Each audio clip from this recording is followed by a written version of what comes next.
Hi, welcome to blink and think. நீங்கள் daily use பண்ணுற device பற்றி திங்க் பண்ணியிருக்கீங்களா? வெஹிக்கிள், வாஷிங் மிஷின், லிஃப்ட் பட்டனை ப்ரெஸ் பண்ணால் கரெக்டாக அந்த ஃப்ளோருக்கு போகுது. ரிமோட் பட்டனை ப்ரெஸ் பண்ணால் டிவி ஆன் ஆகுது. இதெல்லாம் எப்படி நடக்குது? இன்சைடில் அந்த டிவைஸ்க்குள்ளே ஒரு சிப் இருக்கும். அதுதான் அந்த டிவைஸ் எப்படி ஒர்க் ஆகணுன்றதை கண்ட்ரோல் பண்ணும். அந்த ஸ்மால் சிப்புக்கு பேர் தான் micro controller.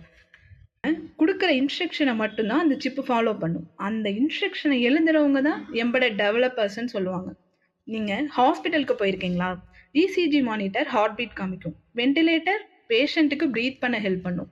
Infusion pump correct amount of மெடிசனை கொடுக்கும்.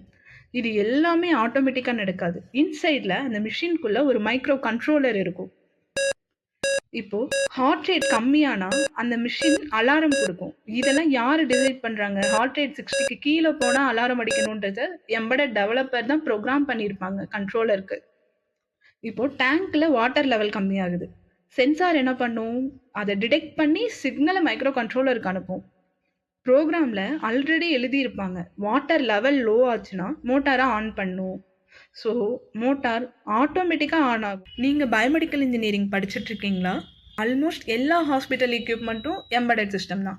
Patient monitor, ventilator, dialysis machine, ECG, MRI device use பண்ண எல்லாராலையுமே முடியும். ஆனால் லைஃப் சேவ் பண்ண மிஷின்ஸ் க்ரியேட் பண்ண கொஞ்சம் பேர் தான் ட்ரை பண்ணுவாங்க. நீங்கள் ஜஸ்ட் யூஸராக இருக்க போகிறீங்களா, இல்லை லைஃப் சேவ் பண்ணி சிஸ்டம் டிசைன் பண்ண போகிறீங்களா? சாய்ஸ் உங்களோடது.